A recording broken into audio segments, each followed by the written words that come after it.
Okay, thanks, Phil. I suppose to start with, just to be clear what an equality audit is, that it is essentially an assessment of the potential impact of a policy or a plan or a set of proposals on a group or a set of groups. And in this instance, it has a particular interest in groups that are vulnerable to inequality and discrimination. The process of the audit is to gather data that might be relevant, particularly data in relation to difference in the situation of groups that will be impacted on by this agreement. And then is to apply that data to the proposals to assess the potential impact, and where that's negative is to suggest some form of mitigation of that impact. The focus for the audit is on the additional hours proposals, the proposals in relation to work sharing and flexible working arrangements, and the proposals in relation to redeployment. The audit doesn't deal with the pay provisions. And I suppose given the nature of the proposals, the focus of the audit is particularly on the grounds of gender and family status, particularly on women and on men and women with caring responsibilities. So what I propose to do is briefly introduce the data on difference that I pulled together for the audit, briefly identify the potential impact of the proposals in the LRC proposals, and then come to some conclusions in relation to that impact. Difference is evident when we look at men and women in the labour market, and we look at people with caring responsibilities in the labour market, in terms of labour market participation, in terms of caring, and in terms of flexible working arrangements. In terms of labour market participation, women continue to lag behind men in terms of labour market participation, and one key factor influencing the decision of women to participate or not in the labour market is their family status and the presence of and age of children. Two relevant factors in terms of that participation in the labour market is that women are particularly segregated in the labour market. 63% of women can be found in 5 sectors of the labour market. And there's a particular concentration in the public sector. 35% of all women employed work in the health and education sectors. The second feature of women's participation in the labour market is one of vertical segregation, where women aren't present in the senior management positions. And again, that's evident in the civil service, where recent data has shown that while 65% of civil servants are women, just over 77% are clerical officers, and less than 1/6 are at assistant secretary or secretary level. And again, the research shows that what influences participation at the higher levels is parenting and parenting responsibilities. So that's difference when it comes to the labour market. Difference when it comes to caring is that parenthood presents a very significant barrier to women participating in the labour market. Parenting doesn't seem to present a barrier to fathers participating in the labour market. EU data shows that mothers are 12.1 percentage points more likely to participate in the workforce than women without children, less likely to participate in the workforce than women without children.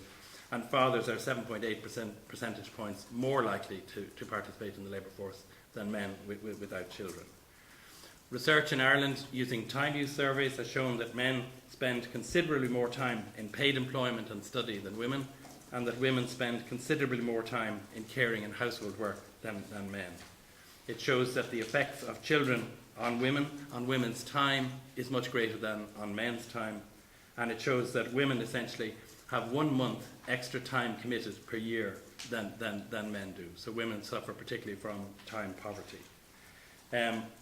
It's also, I think, relevant to point to the situation in relation to carers and people caring for family members or friends with a long-term illness or a disability. 61% of all carers are women in Ireland, and women do 66.1% of all the care work, and women are more likely than men to work part-time when they're involved in unpaid caring. A 2011 study showed that work-life conflict is much higher for women than for men, and it's much higher for employees with children than those without children. So that's difference when it comes to caring and caring responsibilities. Finally, difference when it comes to flexible working, and this is around the take-up of flexible working. The CSO figures for 2011 show that women represented 75.3% of people who worked up to 29 hours per week in paid employment. And the data from the National Workplace Survey in 2009 show that women are far more likely than men to work part-time and far more likely than men to job share. whereas with flexible hours there's no significant difference between men and women. But while women are more likely to take up work-life family arrangements, women are also far more likely to take them up because of caring responsibilities and to reconcile work and family life. And I suppose one thing that came out of that National Workplace Survey that is of interest in that I think this flexible working can often be seen as a public sector phenomenon, whereas the figures for 2009 show that the private sector actually caught up with the public sector in terms of the availability. Between 2003 and 2009 there was a huge growth in the availability of flexible working arrangements, and that growth was predominantly in the private sector, and the private sector catching up with the public sector in that regard. Two further points I'd make in relation to the research on flexible working arrangements, and they relate to the case for it, and I think it's important when we come to look at the labour relations proposals. The OECD have highlighted that flexible working motivates and increases productivity in the workplace. The European Union have highlighted that flexible working arrangements lead to higher numbers of women and men in the workplace. Irish research has shown that productivity and profits are enhanced where you have flexible working, that satisfaction with working hours is associated with overall work satisfaction and life satisfaction, and that employers identify benefits in terms of employee satisfaction, ability to attract and retain employees, and in productivity. That same research is also important in showing that flexible working arrangements do need to be managed differently, that there is required a management competency to achieve that business benefit from flexible working arrangements. And that's essentially about shifting from controlling models of management to trusting models of management with strong processes for measuring outcomes. Turning then to the potential impact of the Labour Relations Commission proposals. And I'll deal firstly with the work sharing and the flexible working proposals, then the additional hours, the issues of redeployment, and raise one or two other points in the proposals now. In relation to work sharing and flexible working, the issues are the same essentially, that the proposals lack specificity but are clear in presaging a diminution in the availability and access to these working arrangements. And it is telling, I think, that in these proposals there's no reference to the need to take account of family circumstances, there's no right of appeal, whereas both those provisions were made in the previous public service agreement. The agreement the proposals state that work sharing leads to management challenges and overheads and is impacting on the capacity to deliver services. It states that flexible working arrangements need to be revised to better reflect the needs of the organisation. The change that is presaged, I think, in those areas of work sharing and flexible working will disproportionately and negatively impact on women and will disadvantage men and women with caring responsibilities. And in that regard, it's important to remember women are far more likely than men to take up flexible working arrangements to reconcile work and family life. Women spend substantially more time on caring work and housework. Substantially more women provide unpaid care for friends and family members. And women in unpaid caring are more likely to work part-time than men.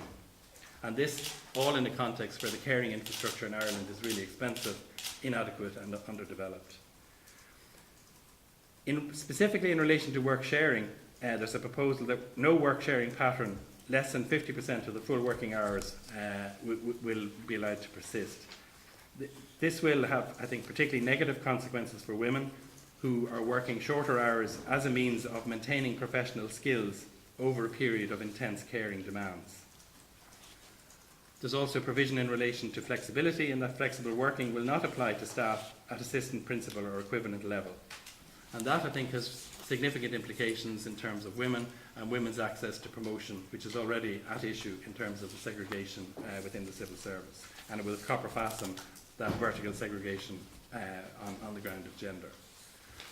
In relation to additional hours, the issue that arises, I suppose, is how those additional hours would be deployed.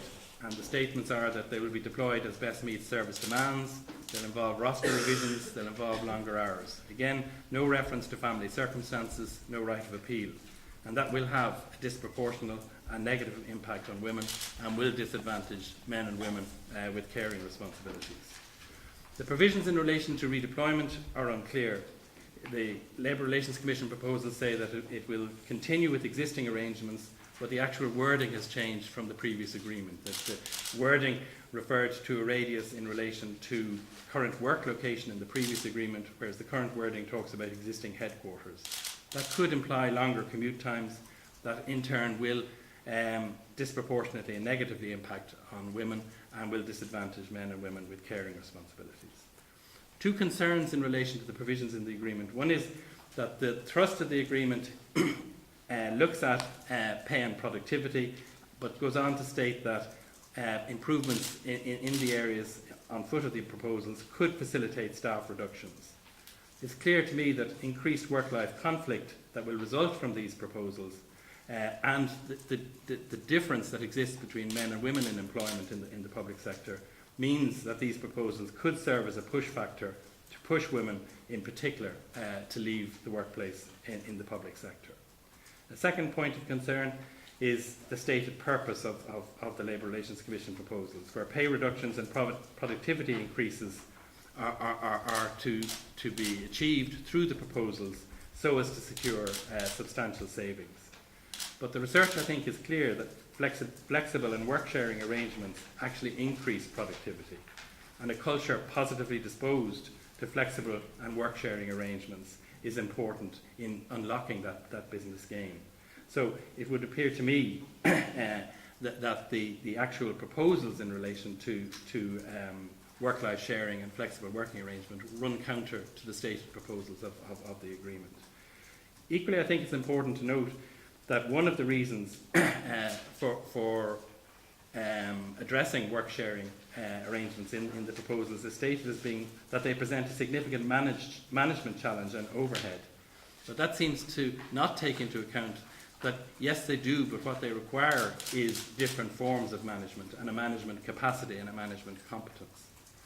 So in conclusion, my conclusion is that these proposals in the Labour Relations Commission's proposals discriminate on the gender ground because they will disproportionately disadvantage women in the public sector and will deepen gender inequality. They discriminate on the family status ground because they will disproportionately disadvantage both men and women who have caring responsibilities and who are working in the public sector. It's a matter, obviously, for the Equality Tribunal, the Labour Court, the courts, and even the European Commission to determine the legality or otherwise of that discrimination. But in doing so, they'll have to keep in mind the European Court of Justice finding that discrimination can arise not only through the application of different rules to comparable situations, but by the application of the same rule to different situations. And I think the data that's gathered in this audit suggests that the latter is happening, that the same rules are being applied to different situations.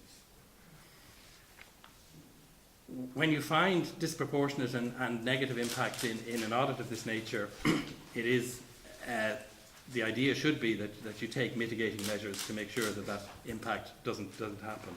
And the mitigation that I suggest needs to happen is that the deployment of additional hours should be stated in the proposals that the deployment of additional hours will allow for work-life balance needs of employees with caring responsibilities, that the work sharing and flexible working arrangements proposals should either be removed or it should be clearly stated that access to and the conditions for these arrangements will not be diminished for employees with caring responsibilities. And thirdly, that the wording in relation to redeployment should be revised to match the wording in the previous agreement. So I hope that's not been too long and has been in some way clear. Thank you.